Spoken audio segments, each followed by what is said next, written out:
Recording is on. Perfeito. Então, hoje nós vamos falar sobre árvores, frutos e falsos profetas, tá? Discernindo verdades e enganos, ok? Antes da gente começar, eu queria só relembrar, né, nossa primeira reunião, os eleitos e os entregues às concupiscências da própria carne. Os eleitos são chamados por Deus, vivem em conformidade com sua vontade, e sua salvação é vista como um processo coletivo e comunitário, não individual. Aqueles entregues às concupiscências não apenas estão condenados, mas também arrastam outros à condenação. A análise das Escrituras, tanto no Antigo Testamento quanto no Novo Testamento, revela uma profunda distinção entre os eleitos de Deus e aqueles entregues às concupiscências da carne. Entre as concupiscências da carne. Os eleitos que são chamados por Deus vivem em conformidade com sua vontade, e sua salvação é vista como um processo coletivo e comunitário, não individual. Essa salvação não é um evento isolado, mas faz parte de um plano maior de Deus para seu povo, um povo redimido e separado para ele. A jornada de fé é uma caminhada compartilhada, onde o corpo de Cristo se edifica mutuamente e a santidade é algo vivido em comunhão. Por outro lado, aqueles que se entregam às suas concupiscências não apenas experimentam sua própria condenação, mas também influenciam e arrastam outros para a queda. A Bíblia enfatiza que a corrupção espiritual e moral de um pode afetar toda uma comunidade, mostrando que as escolhas individuais não têm apenas repercussões pessoais, mas coletivas. A história de Israel, especialmente, ilustra a obediência e ilustra como a desobediência e a idolatria levaram à destruição de toda a nação, e como o pecado de um líder pode contagiar os que seguem da mesma forma. O Novo Testamento adverte que o pecado no meio da igreja pode corromper o corpo de Cristo e, portanto, a responsabilidade é compartilhada. A salvação é, portanto, um conceito que transcende o indivíduo, sendo uma realidade comunitária. Irmão Reginaldo, você pode fechar a câmera, por gentileza? Não precisa ficar com a câmera aberta. Clicar na tela do seu celular, tem um íconezinho de câmera aí, é só clicar para fechar. Fica até mais leve o, o navegador. Não sei se o irmão vai conseguir, deixa eu ver aqui se eu consigo, peraí. Aí, obrigado, irmão. Sendo uma realidade comunitária. A santidade não é apenas uma questão pessoal, mas uma responsabilidade coletiva. Ao mesmo tempo, a condenação daqueles que se entregam às concupiscências das suas próprias paixões não é um processo isolado, mas tem o poder de corromper os outros, levando-os à perdição. Em última análise, o chamado das Escrituras é para os eleitos, é para que os eleitos permaneçam firmes na fé, resistam às tentações e não se deixem influenciar. Tony, muda de quarta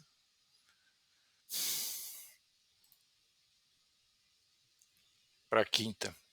Na próxima semana eu mudo. Não tem problema não.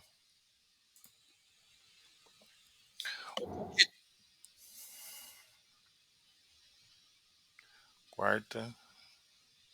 Depois eu vejo. O povo de Deus é chamado a ser vigilante, a discernir o pecado e a viver de forma que sua vida seja um testemunho da graça redentora de Deus, tanto para o mundo quanto para aqueles que fazem parte da comunidade da fé. Frutos em Mateus 7, do 15 ao 20, não são obras. Agora sim vai começar a nossa reunião de hoje. Deixa eu ver aqui o que o Lucas colocou. Quarta, sexta e domingo tem culto nas igrejas. Quarta, sexta e domingo. Ah, tá. Entendi. Beleza. Tranquilo. Maravilha. Bom, então vamos lá. Em Mateus 7, do 15 a 20, Jesus nos adverte claramente sobre o perigo dos falsos profetas, usando uma analogia poderosa e prática. Guardai-vos dos falsos profetas, que vêm até vós, vestido como ovelhas, mas interiormente são lobos devoradores. Por seus frutos os conhecereis. Colhe-se porventura, uvas dos espinheiros ou figo dos abrolhos? Assim, toda árvore boa produz bons frutos, e toda árvore má produz frutos maus. Aqui, Jesus compara os falsos profetas a árvores corrompidas e seus seguidores a frutos ruins. Pregadores como árvores, que disseminam doutrinas falsas, não podem produzir verdadeiros convertidos. Ao contrário, produzem frutos que são espiritualmente defeituosos, seguidores mal fundamentados, enraizados em um evangelho adulterado. Por outro lado, uma árvore boa, um pregador fiel à palavra de Deus, produz frutos bons, ou seja, convertidos genuínos, que vivem conforme os princípios do evangelho verdadeiro. O que eu quero dizer com isso? Presta atenção. O texto de Mateus 7, ele é bem claro no sentido de todo pregador, todo evangelista, não importa, pastor, enfim, quem está lá no púlpito, se ele não for uma árvore verdadeiramente convertida, automaticamente ele vai pregar um falso evangelho e ele vai gerar frutos ruins. O fruto do cristão é gerar outros frutos. O fruto do Espírito a gente vai ver mais para frente. Não confundam fruto de cristão com fruto do Espírito Santo. Amém? Fruto do cristão é gerar outros frutos. Tá? Continuando. As árvores e seus frutos. Jesus segue explicando. Não pode a árvore boa dar maus frutos, nem a árvore má dar bons frutos. Toda árvore que não dá bom fruto corta-se e lança-se no fogo. Assim, pois, pelos seus frutos os conhecereis. Mateus 7, 18 a 20. A metáfora é clara. A qualidade da árvore determina a qualidade do fruto. Então vamos fazer uma pausa aqui e explicar o seguinte. Vamos pensar da seguinte forma. Vamos imaginar que eu sou uma árvore ruim, ok? O que eu vou fazer eu sendo uma árvore ruim? Eu vou pregar um evangelho distorcido, ok? Esse evangelho distorcido, ele vai gerar outros frutos. Esses outros frutos vão ser frutos ruins. Esses frutos vão crescer. Automaticamente vão, entre aspas, vão virar árvores. Não necessariamente pregadores em cima de um púlpito, mas eles vão atrair outras pessoas, ok? Essas árvores ruins que um dia foram frutos, que se tornaram árvores, vão gerar outros frutos que também são frutos ruins. Esses frutos ruins, porventura, vão crescer e vão virar árvores que vão gerar outros frutos e assim sucessivamente. Então, uma árvore ruim, ela gerou frutos ruins, esses frutos viraram árvore que vão gerar frutos ruins, que vira árvore, gera frutos ruins e assim sucessivamente. E aí, lá na frente vocês vão ver que essas árvores ruins, elas são ceifadas e jogadas ao fogo. A metáfora é clara, a qualidade da árvore determina a qualidade do fruto. Um pregador fiel comprometido com a verdade do evangelho ensinará corretamente, e os frutos de seu ministério serão vidas verdadeiramente transformadas, convertidos que refletem a autenticidade da palavra de Deus. Por outro lado, um falso profeta, embora disfarçado de ovelha, mas sendo internamente um lobo devorador, e aqui mais uma pausa. O lobo devorador, as pessoas acham que são aquelas pessoas que vão fazer o mal, que são pessoas que vão falar mal, que vão xingar, vão brigar, vão. Não, não. O falso profeta, os lobos devoradores, é justamente o contrário disso. O lobo devorador é aquela pessoa que prega o que a carne quer ouvir. O lobo devorador é aquele que fala mansinho, irmão, não é assim, irmão, porque Jesus te ama. Olha, Deus ele te aceita exatamente do jeito que você é. Não se preocupe. Irmão, você está no segundo casamento? Glória a Deus, é bênção, irmão. Esses são os lobos devoradores. São os que falam manso, mas falam tudo aquilo que a carne quer ouvir. Porque hoje pregar o verdadeiro evangelho você é legalista. Hoje, pregar o verdadeiro evangelho, pregar o evangelho que confronta o pecado e o pecador é sinônimo de ser legalista. Entende? Hoje, a pessoa ungida é o lobo devorador. É aquele que conta historinha. Historinha de Davi, historinha de José. Tá? Não que não seja bom José. Nossa, a história de José realmente é fantástica. Mas da forma como eles falam, eles distorcem tudo. Eles tiram o propósito verdadeiro da história de José. Eles transformam a história de José num antropocentrismo puro. Esse é o lobo devorador. Esses frutos ruins, é, esses frutos ruins se manifestam em vidas que não evidenciam a verdadeira transformação espiritual, ainda que externamente pareçam religiosos. Frutos como convertidos. A ideia de frutos como convertidos é corroborada por outras passagens da Bíblia. Em Provérbios 11:30 lemos: o fruto do justo é a árvore de vida e o que ganha almas é sábio. Na verdade, esse ganha, eu até esqueci de trocar, eu peço perdão. Esse ganha, no meu ver, dá uma sensação de comércio. O ideal ali seria conquistar, atrair, né? Mas não no sentido comercial como é feito hoje. Quantas almas você ganhou para Cristo, irmão? Né? Teve até o, o evento lá do Valdomiro, né? Troféu Gerando Salvação. Gente, pelo amor de Deus, isso é absurdo. Isso é absurdo. O ganhar almas aqui, ou conquistar, como eu particularmente prefiro, atrair, eu acho até ainda mais honesto, é você pregar o evangelho. É você fazer aquela pessoa entender o que a mensagem de Cristo. É você, através do evangelho, você fazer com que aquela pessoa seja tocada pelo Espírito Santo. Nós não temos o poder de convencer ninguém. Quem convence do pecado, da justiça e do juízo é o Espírito Santo. Mas a fé vem pelo ouvir e ouvir a palavra de Deus.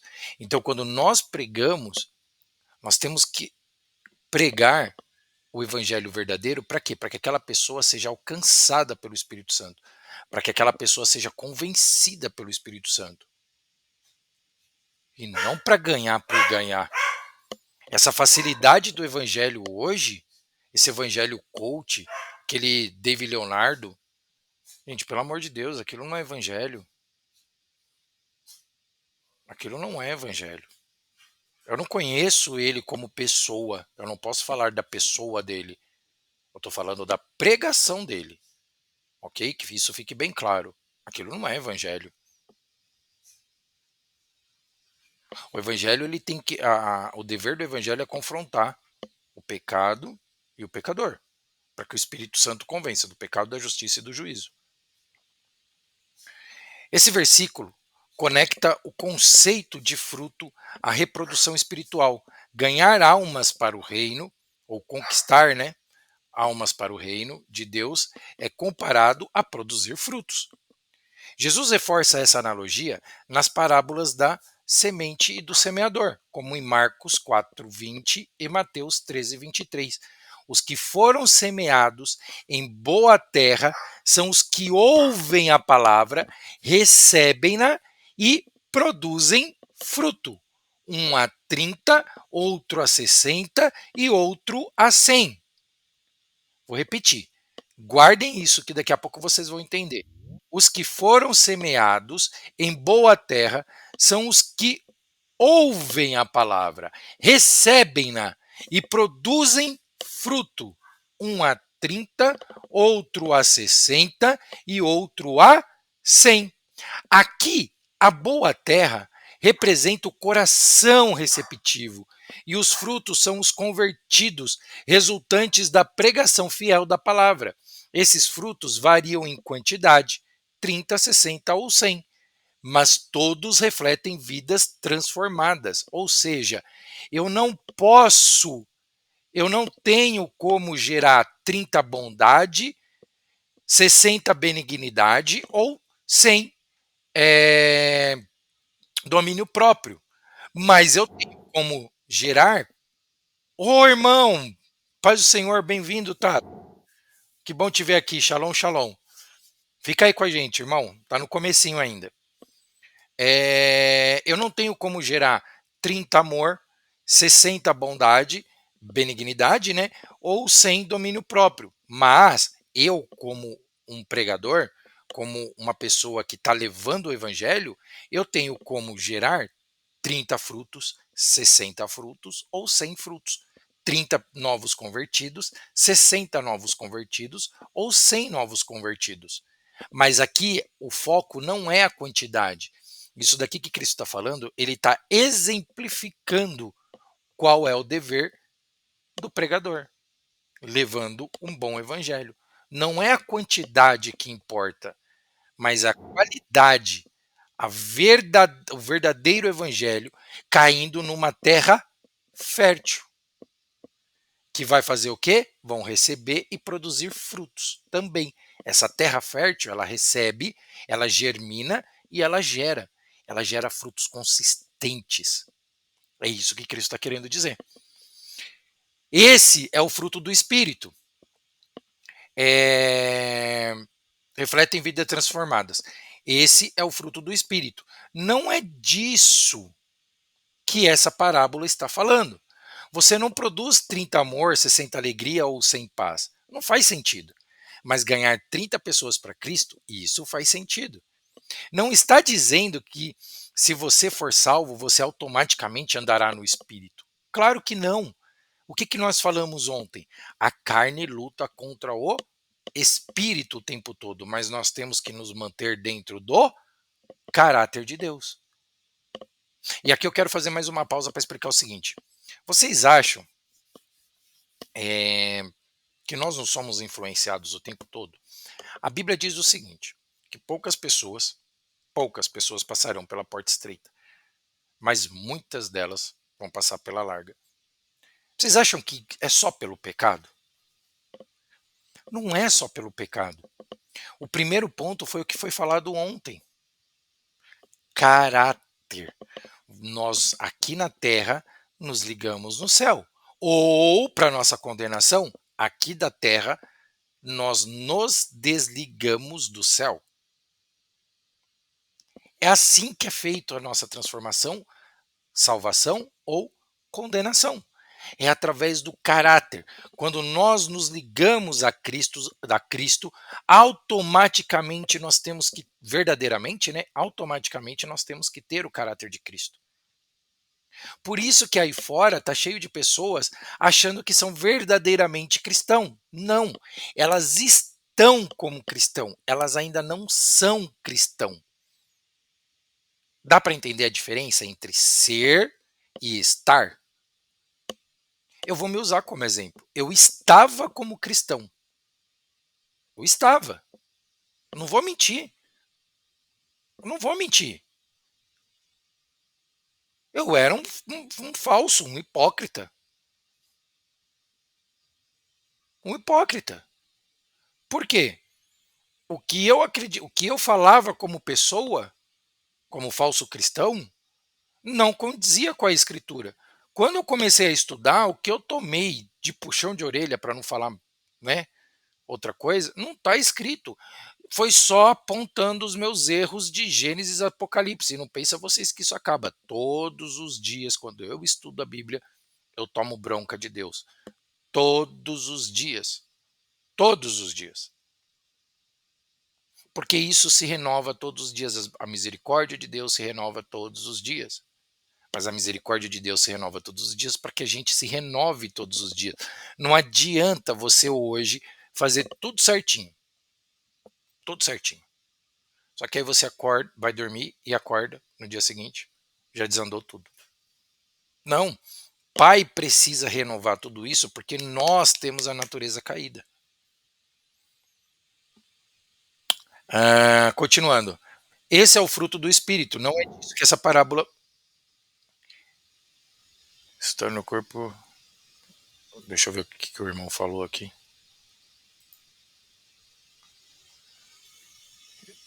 Estar é como ir para a igreja e continuar no mesmo caminho. Ser é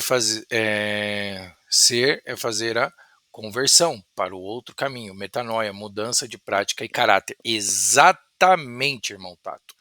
Exatamente isso. E é por isso que Paulo ele fala lá em Romanos que nós não devemos nos conformar com as coisas desse mundo, mas através da nossa mudança de mente, para que possamos provar a boa, perfeita e agradável vontade de Deus. É assim que Paulo fala. É através da metanoia. É através da transformação da nossa mente. É através de tudo isso que nós conseguimos alcançar o caráter de Deus. Caso contrário, é impossível. Sem o Espírito Santo como catalisador, a gente não consegue. Não tem como. Entende? Fica muito, mas muito difícil mesmo. Peraí. Desativar a câmera. A irmã acho que entrou com a câmera ligada ali. Vamos lá. Esse é o fruto do Espírito. Não é disso que essa parábola está falando.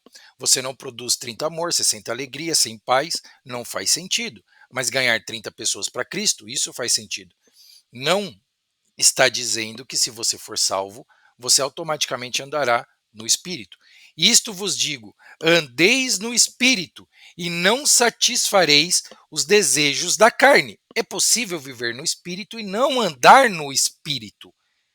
É por isso que ele teve que nos dizer isso. Então eu posso viver no Espírito, mas não andar no Espírito. Tony, mas como assim? Ué, eu posso viver no Espírito. O que é viver no Espírito? Eu tenho uma vida particular de oração. Mas o que é não andar no Espírito? É eu não levar isso para fora, eu não externar isso. Entende? Aqui em casa eu oro, jejuo, tá, beleza. Mas lá fora eu faço tudo errado. Da porta para fora da minha casa eu faço tudo errado. Não adianta nada. Mas é possível. Os falsos frutos, por sua vez, são o produto direto de um falso evangelho. Pregadores que adulteram a palavra geram convertidos cuja fé está enraizada em meias verdades ou heresias. Esses frutos ruins não são apenas espiritualmente estéreis, mas também prejudiciais, porque perpetuam um falso testemunho do evangelho. Como Jesus advertiu, toda árvore que não dá bons frutos será cortada e lançada no fogo. Isso indica o destino dos falsos profetas: julgamento e condenação eterna. Os falsos profetas, que depois geram frutos, que esses frutos viram árvores, que geram outros frutos, que também geram árvores, que geram frutos, que viram árvores, enfim. Todos esses frutos e árvores ruins são ceifados e jogados ao fogo. Aonde que a salvação é individual?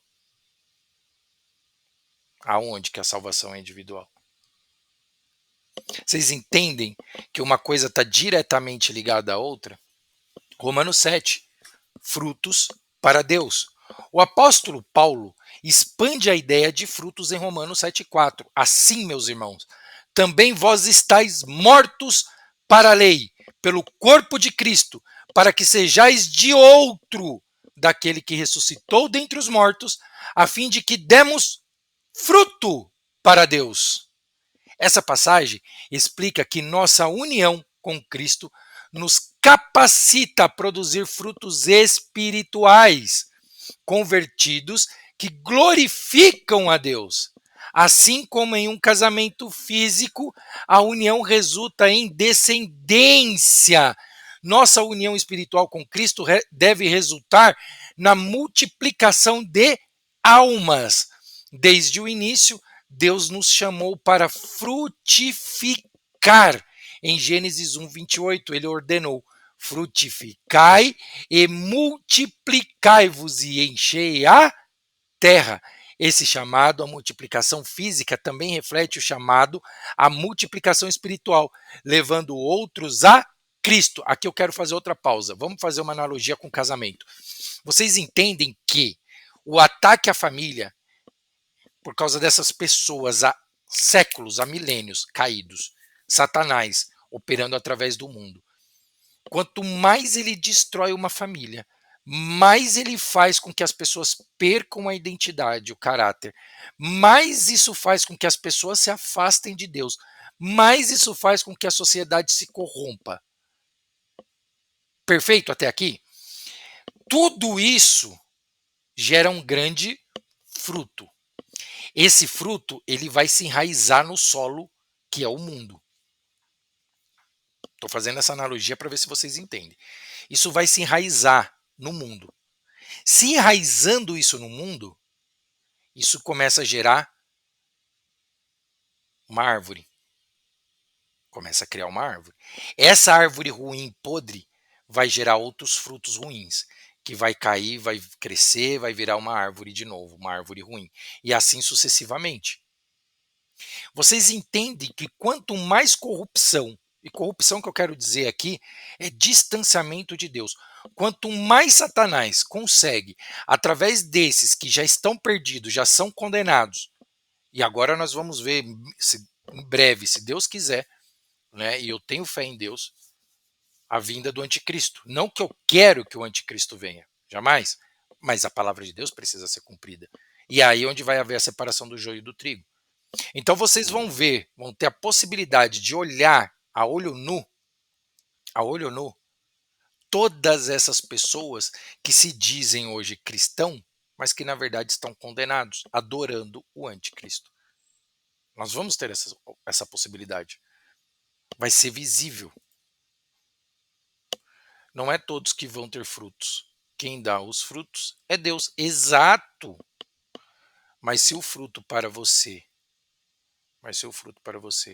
para que Deus te daria o fruto, parente. Não é exatamente. Quem dá esses frutos, vamos lá. É assim, ó. Aqui você entrou um pouquinho depois. Deus não te fez fim de nada, Deus te fez canal. É exatamente esse o sentido. É assim, ó. A fé vem pelo ouvir e ouvir a palavra de Deus, correto? Então, eu sou nós somos instrumentos. Nós somos instrumentos de transmissão, tá? Nós somos instrumentos de transmissão. Se eu já tenho, hoje eu já tenho frutos do Espírito Santo dentro de mim, automaticamente quando eu for transmitir o evangelho, a palavra de Deus, eu vou transmitir com todos esses frutos, ok? A pessoa que ouve, o meu interlocutor, quando ele ouve, ele vai começar a ser atingido pela fé, porque ele está ouvindo. Ali, se ele for um bom solo, o que vai acontecer? Ele vai ficar com o coração contrito, aonde o Espírito Santo vem convencer ele do pecado, da justiça e do juízo. Ou seja, o Espírito Santo ele faz a catalisação disso tudo. Não somos nós, mas nós somos instrumentos para que isso aconteça. Entende? Nós somos instrumentos para que isso aconteça. Então, tudo isso está intrinsecamente ligado. Uma coisa não anula a outra. Na verdade, uma coisa vai acompanhando a outra. É um processo intrínseco. Entendeu? É... Vocês entenderam até aqui, gente? Tranquilo? Dá para seguir? Amém. Perfeito, então, vamos lá. Continuando. Casamento, descendência, frutificar e multiplicar. Beleza, aqui já foi. Frutos do Espírito versus fruto do cristão. É importante distinguir entre o fruto do Espírito e o fruto do cristão. Em Gálatas 5, 22 e 23, Paulo descreve o fruto do Espírito como características divinas, mas o fruto do Espírito é amor, alegria, paz, longanimidade, benignidade, bondade, fidelidade, mansidão e domínio próprio. Esses frutos são evidências do Espírito Santo operando em nossa vida, mas não são os frutos mencionados em Mateus 7. Em Mateus 7, os frutos estão relacionados à multiplicação espiritual, convertidos que glorificam a Deus. Mas voltando aqui, todo cristão ganha 30 pessoas para Cristo, 60 ou 100? De jeito nenhum. A maioria dos cristãos viverá e morrerá ganhando 0 pessoas para o Senhor. Se fosse assim, então, o número de cristãos cresceria tão exponencialmente que o mundo inteiro estaria salvo agora. Agora é que entra o segredo. Tony, mas você está falando isso, mas a igreja está crescendo, Tony. O mundo está virando praticamente protestante inteiro. Eis a questão.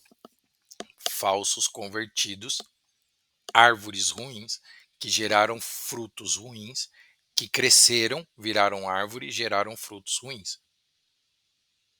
O que o texto está dizendo é de frutos bons, 30, 60 ou 100. Não é a quantidade, é a qualidade, eu falei agora há pouco. Não adianta olhar para a quantidade e ver uma igreja XYZ cheia, porque dali de dentro você pode ter certeza, nem todos ali serão salvos. Pouquíssimas pessoas dentro de qualquer denominação está salva verdadeiramente. Caráter. É o caráter. E essa aula aqui de hoje, conforme ela vai decorrendo, vocês vão entender que ela está totalmente ligada com a aula anterior. Domínio próprio. Esses frutos são evidências do Espírito Santo operando em nossas vidas, mas não são os frutos mencionados em Mateus 7. Os frutos estão relacionados à multiplicação espiritual, convertidos que glorificam a Deus. Mas voltando aqui, todo cristão ganha 30 pessoas para Cristo, 60 ou 100? De jeito nenhum, né? Como eu falei. A maioria dos cristãos viverá e morrerá ganhando 0 pessoas para o Senhor. Se fosse assim, como eu disse, verdadeiramente convertidos estariam crescendo de forma exponencial. Ou seja, para a gente passar aqui o slide, nós não estaríamos nessa esbórnia, nessa Sodoma e Gomorra que nós vivemos hoje. Discernindo pelos frutos. A exortação de Cristo a avaliar os falsos profetas pelos frutos é um chamado ao discernimento espiritual. Como podemos distinguir entre pregadores verdadeiros e falsos, observando o impacto de seu ministério? Frutos bons. Pregadores fiéis produzem convertidos genuínos que vivem conforme os princípios da palavra de Deus. Frutos maus. Falsos profetas que geram seguidores que não refletem a verdade do evangelho, perpetuando doutrinas erradas e vidas sem verdadeira transformação. Em última análise, como Jesus ensina, pelos frutos podemos identificar a árvore e, consequentemente, o tipo de pregador que está à nossa frente. Deixa eu ver aqui. Fora que hoje o fruto do cristão tem a ver com os dogmas da religião. Verdade. CNPJ, exemplo, abrir igreja, servir ao posto, fazer coisas dentro da igreja. O fruto do Espírito é para fora, para atingir aquele que não está dentro da religião, mas que consegue levar frutos para quem está faminto pela palavra de verdade. É isso aí, irmão. É bem isso daí mesmo. Não adianta, nós inclusive falamos isso na segunda-feira, na nossa reunião anterior. Não adianta pegar uma Bíblia, colocar debaixo do braço ir para a igreja, louvar, oh, glória a Deus, que não sei o quê, nossa, culto abençoado, tal. Mas você dentro da sua casa, você ser uma meleca. Era como eu era. Era como eu era. É como eu tenho que vigiar constantemente na minha vida para eu não voltar a ser essa pessoa que eu era antes. Não que eu era um zero à esquerda totalmente, gente, não é nada disso. Mas eu tinha muita falha, falha das quais hoje eu não me admito ter. Eu não posso me admitir ter. Então a nossa guerra, a nossa maior batalha é contra nós mesmos. É contra nós mesmos. Essa guerra que está aí fora, homens e mulheres, né? É lei de um lado, é, tudo bem, entre aspas, aí protegendo mulher, mas isso na verdade está distanciando homens de mulheres, está fazendo com que nem haja mais a construção de uma família, porque homens estão sentindo medo de se aproximar de mulheres. E tá certo? Não. Mas por quê? Tomou uma proporção tão gigantesca essa batalha que as pessoas não estão percebendo. Não estão percebendo. Destruição, família. É a raiz. Gente, presta atenção numa coisa. A raiz das escrituras é família, é casamento. Deus, quando ele criou Adão e Eva, não foi para ser uma divindade, mas para ser uma paternidade. Ele não criou para ser adorado, mas ele criou para ser pai. Pecaram, caíram. Ok. Então agora o que ele faz? Ao invés dele ser pai somente, agora ele vai ter que casar. Vocês estão entendendo? Agora Deus casa para a vida eterna. Família e casamento. A primeira analogia, paternidade. A segunda analogia nas escrituras, casamento. É família. Essa é a base das escrituras. Paternidade, família. Paternidade, família. E paternidade que eu estou dizendo aqui, claro, sendo no sentido de Deus, né? A gente pode até entender da forma masculina. Não. Mas eu não estou falando só disso. Não é uma questão de homem e mulher. Tá? Não é exatamente essa a questão. O que eu estou querendo dizer é que o propósito sempre foi família, de forma geral, mesmo que dividido em dois tempos, antes do pecado, após o pecado. Mas o propósito das escrituras é família. O propósito das escrituras é família. Deus casa com Israel, com o povo hebreu. Ok? O povo hebreu seria a esposa. Esse povo deveria multiplicar e frutificar e encher a terra, que são os filhos. Casamento, marido, mulher, frutos. E é assim até hoje. Nós somos feitos à imagem e semelhança. Não é no sentido literal, mas no sentido de caráter, propósito, objetivo, reflexo. Nós somos reflexo, luz do mundo e sal da terra. Então, todas as nossas ações têm que refletir o caráter de Deus e não do mundo. Nós temos que lutar contra o mundo e não nos render ao mundo. Ai, Tony, mas é difícil. Claro que é, mas tem que ser feito.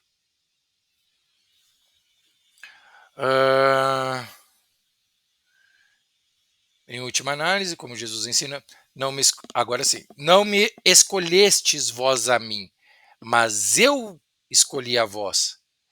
E vós nomeei para que vades e deis frutos, e o vosso fruto permaneça. João 15:16. Cristo ele fala direto sobre o fruto, sobre o fruto, sobre o fruto e o fruto. Amém? Esse é o verdadeiro fruto de uma árvore boa, convertidos que glorificam a Deus e permanecem na fé. Agora sim, vamos lá. Essa é a segunda parte do estudo de hoje, a hipnose coletiva e o engano. Então, na nossa primeira reunião, nós falamos sobre Deus usa as nossas dores para que sejamos instrumentos de outras pessoas, ok? Então, através das nossas dores, Deus nos acalanta e nós acalantamos outras pessoas. Ponto. Para isso, antes a gente teve que entender o quê? Nós tivemos que entender o quê? Quem são os escolhidos, né? Os predestinados. Os predestinados, como eu falei naquela aula, vou falar de novo, não tem nada a ver com o calvinismo. Os predestinados, os escolhidos, as pessoas que já são predestinadas a tudo isso, são pessoas que são os eleitos, né?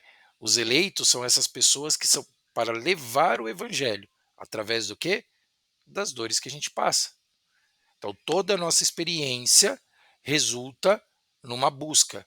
Essa busca resulta em respostas que a gente encontra outra pessoa no meio do caminho e aí nós podemos levar, auxiliar essas outras pessoas, ok?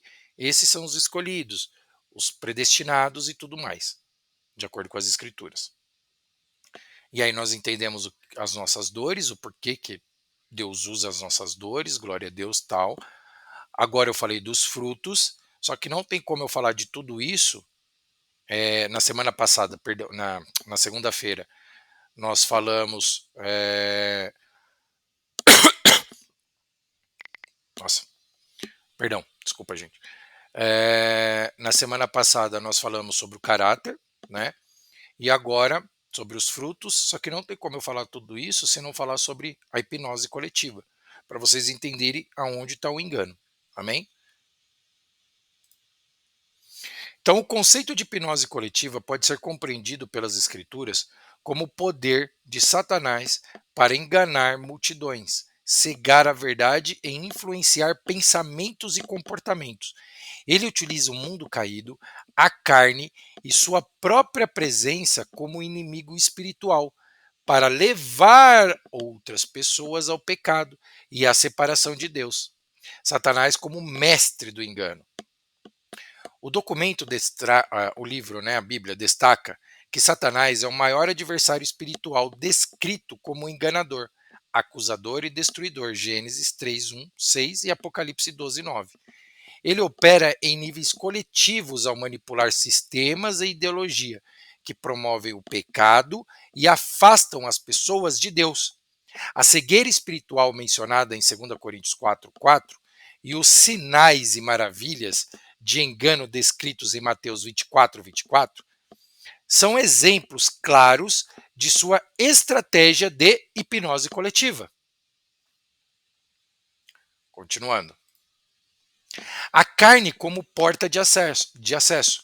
O documento enfatiza que a carne é o maior inimigo humano, sendo o meio pelo qual Satanás exerce a sua influência. Tiago 1, do 14 ao 15. Ilustra como o pecado nasce do desejo humano, enquanto Gálatas 5,17 descreve o conflito interno entre a carne e o espírito.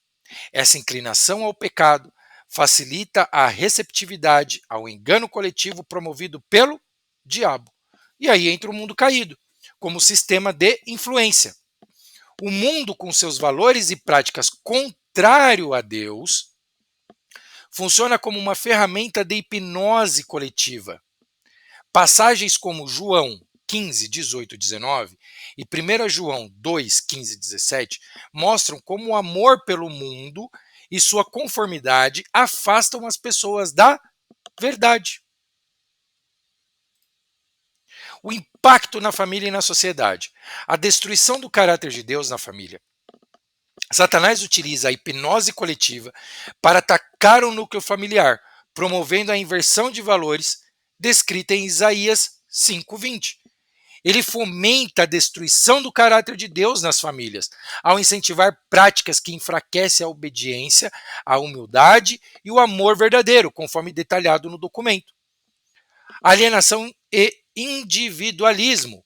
O individualismo exacerbado O individualismo exacerbado e a rejeição à autoridade de Deus são evidências de como a hipnose coletiva molda a mentalidade, molda mentalidades contrárias aos mandamentos divinos. A falta do caráter de Deus nas famílias leva à prevalência da carne, mencionada em Romanos 7, 18 e 25, resultando em conflitos, divórcios e ausência de santificação.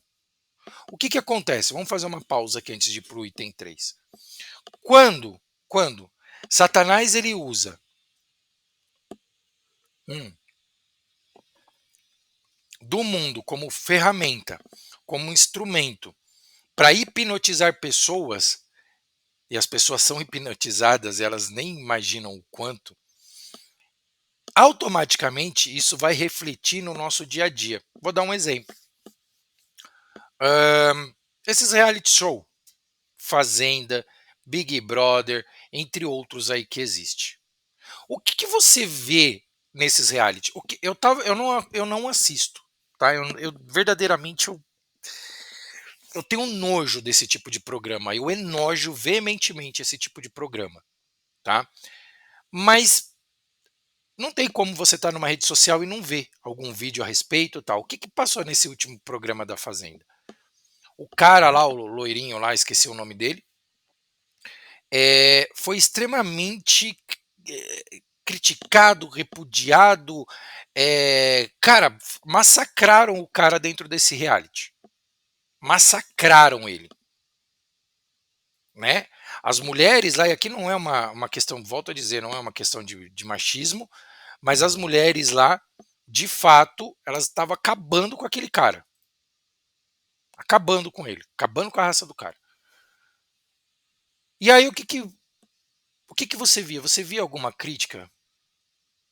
Não. Só que o que as pessoas tomam como posse disso? O comportamento. As pessoas estão achando que esse comportamento é um comportamento normal, quando na verdade deve ser um comportamento extremamente repudiado, seja de homens ou de mulheres. Isso reflete, isso influencia, isso impacta diretamente em nossas vidas. Músicas, as letras pejorativas.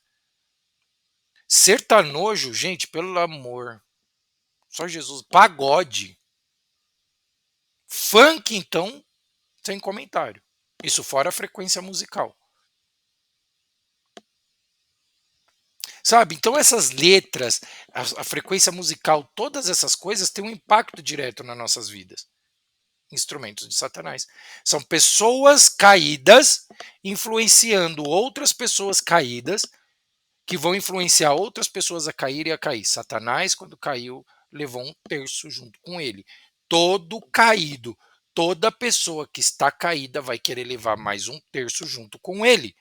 Toda pessoa, vou repetir, Satanás, quando caiu, levou um terço junto com ele. Toda pessoa caída vai querer levar mais um terço junto com ele. Mais um terço junto com ele. Ninguém vai querer cair sozinho. Ninguém vai querer cair sozinho. Ninguém. E por que não vai querer cair sozinho? Porque acha que na verdade está fazendo o que é correto. Tá dando para entender? Alienação e individual. Perdão, esse já foi, é o item 3. Perda da identidade espiritual. Conforme o documento, a ausência do caráter de Deus reflete a prevalência da carne e a vitória do mundo sobre o espírito. A vitória do mundo sobre o espírito. Satanás usa ideologias e sistema para desviar as famílias de suas identidades espirituais, levando-as à conformidade com o mundo, em vez de a transformação pela renovação da mente. Romanos 12, 2, mas eu coloco 1 e 2. Tá? Romanos 12, 1 e 2, a profundidade desse texto é fenomenal. A manipulação coletiva e o propósito de Satanás, a destruição do caráter